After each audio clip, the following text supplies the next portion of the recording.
My neighbor was not lazy. People like to assume that about someone who is always behind. But he was always moving, always trying, always working. He just never seemed to get ahead. Everyone on the block noticed it, even if no one talked about it. The older car that rattled when it started. The porch light that flickered for weeks before finally going out. The way he fixed things just enough to keep them going. He did not complain. That was the part that stayed with me. He worked odd hours, sometimes nights, sometimes weekends, sometimes both. I never asked what he did for work, and he never volunteered the information. But I knew it was the kind of job that drained you without rewarding you. He left early, came home tired, and tried not to be noticed. We lived next to each other for years before we had a real conversation, not because we disliked each other, but because life does that to people. We waved, we nodded. We said hello and kept walking.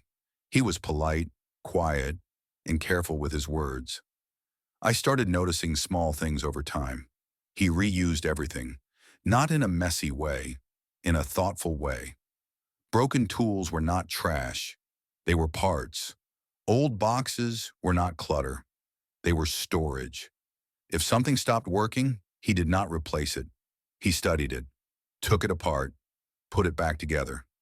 Sometimes it worked, sometimes it did not. When it did not, he kept it anyway. He was not hoarding. He was hoping. I saw it in the way he hesitated before throwing anything out, like he was waiting for permission, or a sign, or a moment where things would finally turn around. One afternoon, I saw him dragging something toward the curb. It was slow, careful, like he did not want to make noise. It was a vacuum cleaner, not ancient, not destroyed, not abused, just broken. He noticed me watching and gave a small shrug, the kind that says he had already accepted the loss. Does not turn on anymore, he said. Guess it is done. He did not sound angry or frustrated or even disappointed, just tired. That was the moment something clicked for me. It was not that he could not fix things. It was that he had stopped believing they were fixable. I almost said nothing, because people do not like being corrected, and pride is a fragile thing when money is tight. But something about the way he said it, guess it is done, made me pause. I asked him if he had checked the switch, or the belt. He looked at me like I had asked him to rewire a spaceship. I would not even know where to start, he said.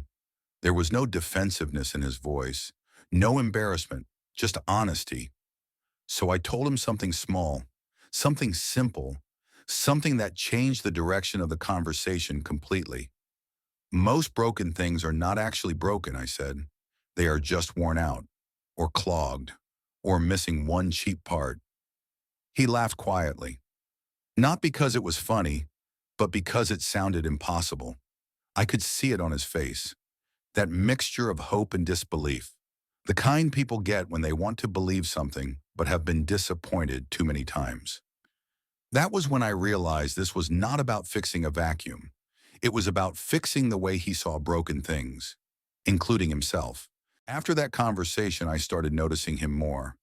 Not in a curious way, in a human way. I noticed how he lingered when he talked, like conversation was something he did not get very often, like being heard mattered more to him than being right. I noticed how careful he was with money. Every decision seemed weighed, every purchase delayed, even small ones. He would stand in the aisle of the hardware store for a long time, reading labels, comparing prices, putting things back, not because he was cheap, because he was cautious. Sometimes packages showed up at his door, never big ones, never exciting ones, usually small parts, cords, belts, switches, things most people would not bother ordering. I realized he had been trying all along, just without a map. He did not lack effort. He lacked direction. One evening I saw him sitting on his porch with something taken apart in his lap. The light was fading, and he had not turned the porch light on, like he was trying not to be seen. He looked frustrated, not angry, not defeated, just stuck. I asked him what it was. He hesitated before showing me, like he was embarrassed to admit he had tried and failed. Like failure felt personal to him now. It was something simple, something most people would have thrown away already. He told me he had watched videos, paused them, rewound them, watched again. He said he tried once, then twice, then took everything apart again and started over. And when it still did not work, he put it down and walked away. Guess I am just not good at this kind of thing, he said. That sentence stayed with me because it was not true. He was patient. He was careful. He was willing to learn. What he did not have was proof that trying again would be worth it. He told me he hated wasting time because time felt expensive when money was tight. Every hour spent on something that did not work felt like another reminder that he was falling behind. He said it felt safer to give up early because hope hurt more than disappointment. That was when I understood something important. He was not afraid of broken things. He was afraid of believing again. He did not want miracles. He did not want shortcuts. He wanted something that made sense, something predictable, something that rewarded effort instead of luck. That night after I went inside, I kept thinking about him, about how many people live exactly like that, working hard, trying quietly, never quite catching a break. And I realized something else. Broken things were everywhere, on curbs, in garages, in basements, at the back of closets. Most people saw trash. He saw failure. And if he could change that one perspective, if he could see broken things as practice instead of proof, everything else might follow. I did not sit him down. I did not explain a system. I did not give him a plan. I just waited because I knew the lesson would not stick unless he felt it for himself. The more I paid attention, the more I realized how invisible he tried to be. He parked a little farther down the street. He kept his curtains closed most nights. He timed his trips outside so he would not run into people. Not because he disliked anyone, because explaining your life gets exhausting when you feel like you are failing it.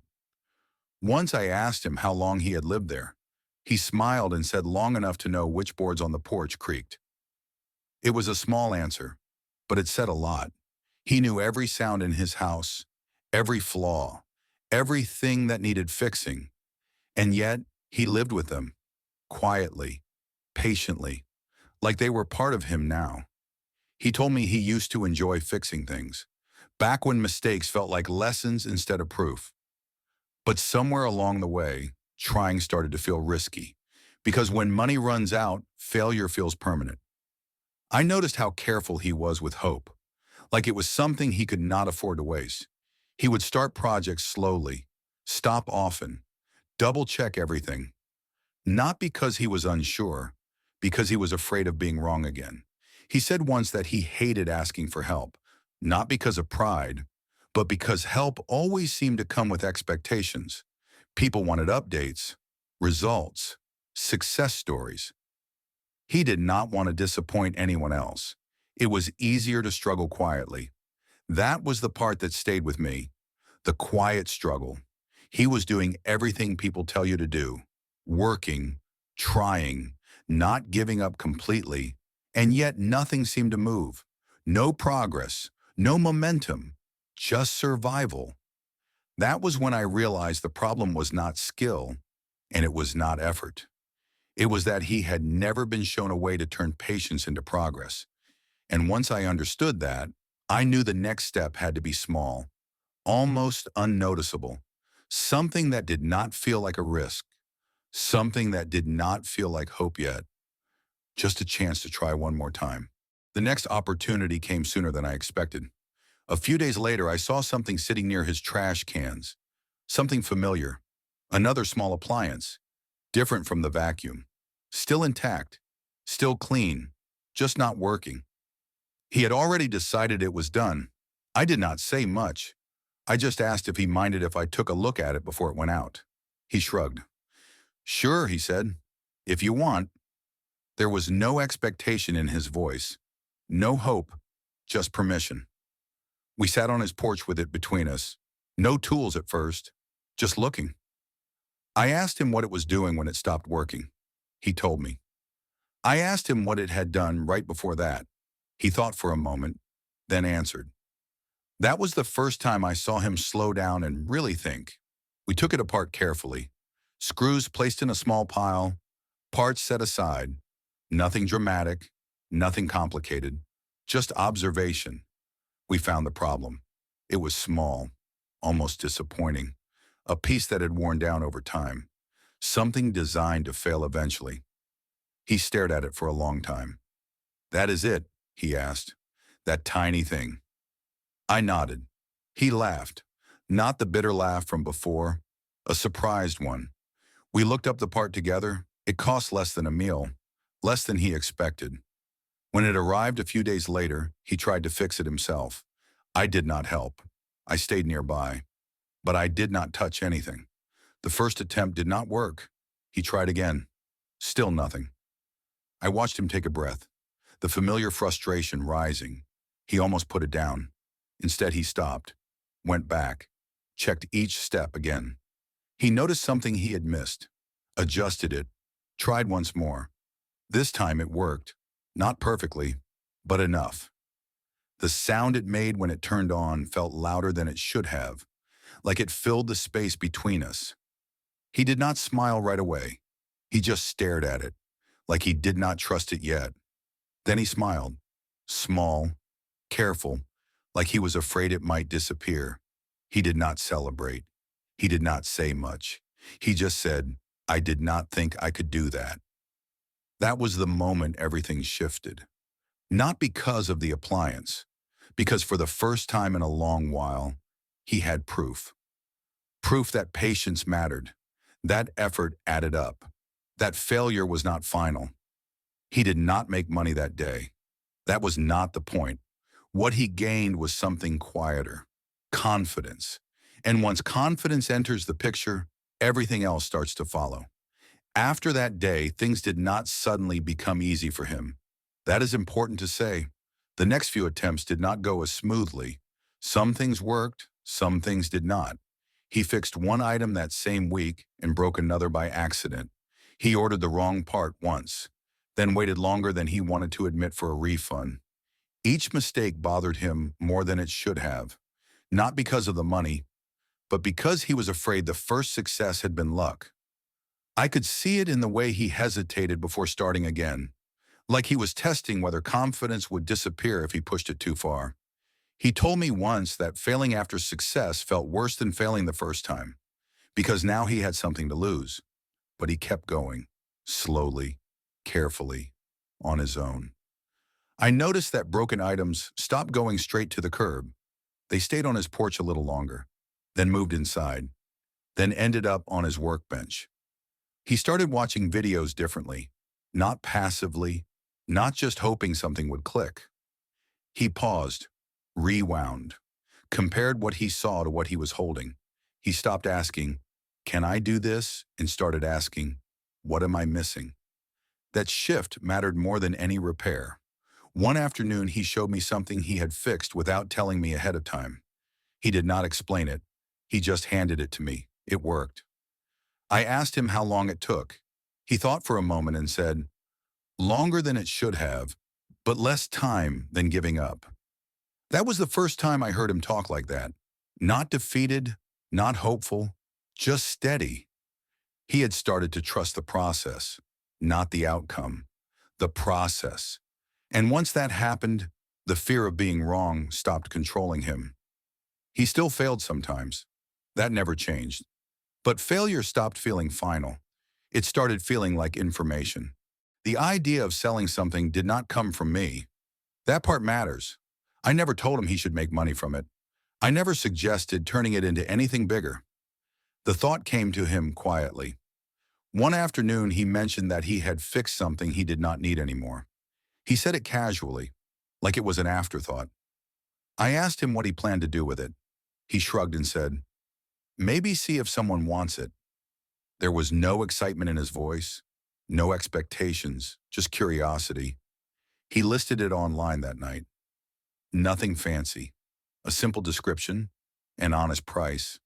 He almost did not hit publish. He stared at the screen for a long time, like he was waiting for permission. When he finally posted it, he said he did not think anything would happen.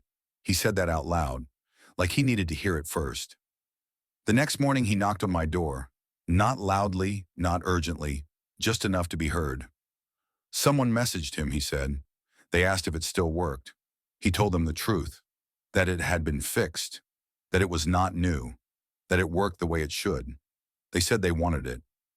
I could see the disbelief on his face, like he was waiting for the catch. When the person showed up later that day, he was nervous, not because of the money, because he did not want to disappoint anyone. They tested it. It worked. They smiled. They handed him the cash. It was not a lot, not life-changing, not dramatic. But he stood there holding it for a moment, like he was trying to understand what it represented. He did not talk much after they left. He just sat down. Then he laughed, quietly, almost to himself. He said, "I did that." And for the first time since I had known him, it did not sound like he was trying to convince himself. It sounded like he believed it. The days after that first sale felt different. Not exciting, not dramatic, just steadier. He did not rush to find more things to fix. He did not talk about money. He did not tell anyone else what he had done. He just kept going. Broken items stayed on his porch a little longer before being moved. Some were set aside carefully. Others were taken apart slowly. He began to recognize patterns. What usually failed? What was worth opening? What was better left alone? He learned that not everything needed to be saved, and that knowing when to stop mattered just as much as knowing how to fix something. Failure stopped feeling like proof. It started feeling like information. He told me once that it felt good to stop guessing, to stop hoping things would work, and start understanding why they did or did not. Money came quietly, not in large amounts, not all at once, a little here, a little there, enough to make space, space to breathe, space to think, space to choose. He fixed something that had been broken in his own home for years, something he had learned to live around. When it worked again, he stood there longer than he needed to, like he was seeing the room differently now. He replaced a few things he had been putting off, not because he suddenly had extra money, but because he no longer felt guilty spending it. He told me that was the strangest part. The money mattered, but the permission mattered more. Permission to believe that effort could turn into progress. Permission to trust himself again. He did not become a different person. He became more of himself, quieter, more grounded, less afraid of starting. The last time we talked about it, he said something I still think about. He said he used to see broken things as reminders of what he could not afford, of what he could not fix, of how far behind he felt. Now he saw them as options, not obligations, not pressure, options. That was the real change. I never gave him money. What stayed with me was not the money. It was the quiet shift that followed, the way he moved through his days with less hesitation. The way broken things no longer felt like accusations. They became questions instead. Can this be fixed? Is this worth trying? What happens if I start? He stopped rushing past problems, stopped avoiding them, stopped seeing them as proof of failure. They became something else, something manageable, something temporary. He told me once that the hardest part was never learning how to fix things. It was believing that effort could lead somewhere again, that trying was not a waste. Nothing about his life became perfect. Nothing suddenly fell into place, but he was no longer stuck in the same way. He had momentum, quiet momentum, and that changes how everything feels. I did not change his circumstances. I did not give him a solution. I just showed him how to begin.